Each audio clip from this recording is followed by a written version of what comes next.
नमस्कार, आप देख रहे हैं आई वॉच इंडिया और मैं हूं आपके साथ ज्योति कनौजिया। आइए नजर डालते हैं खबर की ओर।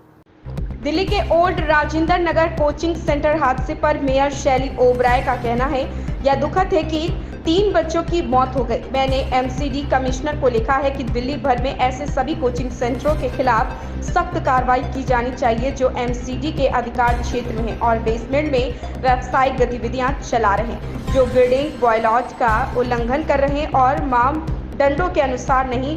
राजेंद्र नगर में इस बिल्डिंग का कंप्लीशन सर्टिफिकेशन 2021 में दिया गया था और इसमें साफ लिखा है कि बेसमेंट का इस्तेमाल सिर्फ पार्किंग और स्टोरेज के लिए किया जाएगा। हमें दोषारोपण का खेल नहीं खेलना चाहिए और जिम्मेदार लोगों के खिलाफ कार्रवाई करनी चाहिए। जिस तरह से दिल्ली में बारिश हो रही है, 88 साल का रिकॉर्ड टूट गया है और जलभराव की समस्या है, लेकिन एमसीडी, पीडब्ल्यूडी, दिल्ली जल बोर्ड दिल्ली के लोगों को राहत देने के लिए 24 घंटे काम कर रही है। जिम्मेदार मानती है आप? जो सवाल उठ रहे हैं कि एमसीडी की पूरी जिम्मेदारी थी, वहाँ पे डिसिल्टिंग नहीं हुई थी, पानी का बहाव जो आया उसमें बच्चे डूब गए। देखिए, कल एक बहुत ही दुखद घटना हुई। राजेंद्र नगर के एक कोचिंग सेंटर की बेसमेंट में पानी भर गया और कुछ बच्चे ट्रैप हो गए। जैसे ही मुझे इस घटनाक्रम का पता लगा, मैं मौके पर पहुंची। वहां पर देखा कि एनडीआरएफ की टीम जो है ऑलरेडी रेस्क्यू ऑपरेशन कर रही थी और ये सबसे दुख की बात है कि 3 बच्चों की मौत हो गई। और अब जैसे ही इस घटना के बाद अब मैंने कमिश्नर एमसीडी को एक लेटर लिखा है, जिसमें आप देख सकते हैं कि हमने 2 निर्देश मैंने दिए हैं। पहला, दिल्ली में जितने भी कोचिंग सेंटर्स हैं जो उन बिल्डिंग्स में चल रहा है जो एमसीडी के जुरिस्डिक्शन में आते हैं और बेसमेंट में बायलॉज के अगेंस्ट या नॉर्म्स के अगेंस्ट ऐसे कोचिंग सेंटर चल रहे हैं, उन पर सख्त से सख्त कार्रवाई हो, उन पर एक्शन लिया जाए। दूसरा, और अगर इस मामले में जो कल राजेंद्र नगर में हुआ, कोई भी एमसीडी अधिकारी अगर जिम्मेदार है तो उस पर भी सख्त कार्रवाई की जाए।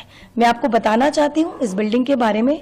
ये जो बिल्डिंग है, इसका जो कंप्लीशन सर्टिफिकेट 2021 में मिला था और साफ साफ यहाँ लिखा है कि बेसमेंट में पार्किंग यूज और स्टोरेज के लिए और कार लिफ्ट के लिए यूज होगा।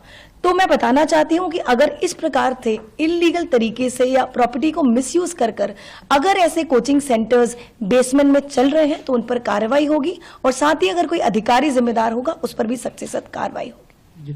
लेकिन जो सवाल उठ रहे हैं मैम की एमसीडी की कार्यप्रणाली पे कि एमसीडी को इस तरह से प्रॉपर्टी टैक्स आप लोग लेते हैं, उसकी जिम्मे वहाँ पे जाकर जांच करना, उन्हें सर्टिफिकेट देना, जो एनओसी देना, सब एमसीडी की जिम्मेदारी है। साथ में जो हादसा हुआ, जो पानी वहाँ पे पहुंचा, उसकी भी जिम्मेदारी एमसीडी की बनती है। देखिए, बताया जा रहा था कि बिल्डिंग के आगे से कोई ड्रेन या कोई सीवर जो निकलता है वो एकदम से फट गया। मैं मौके पर पहुंची और वहां देखा कि आसपास की बिल्डिंग में पानी नहीं भरा और कुछ वो सीवर या ड्रेन टूटने से फ्लैश फ्लड की तरह जो है वो जो पानी है सारा बेसमेंट में भर गया और जिसके कारण बेसमेंट में पानी भरने से बच्चे ट्रैप हो गए। अभी जो आपने बताया कि 2021 में इसे मतलब इसका कंप्लीशन सर्टिफिकेट दिया गया था, बीजेपी जो आरोप लगा रही है कि अभी की एमसीडी में क्योंकि आप लोग के शासन में, आप उन पे आरोप लगा रहे हैं कि उनके शासन काल में हुआ, तो इस आरोप प्रत्यारोप पे कहीं ना कहीं बच्चों की मौत हो रही है। देखिए, मुझे लगता है जब ऐसी दुखद घटना होती है तो हमें ब्लेम गेम नहीं करना चाहिए, ना आरोप और प्रत्यारोप करना चाहिए।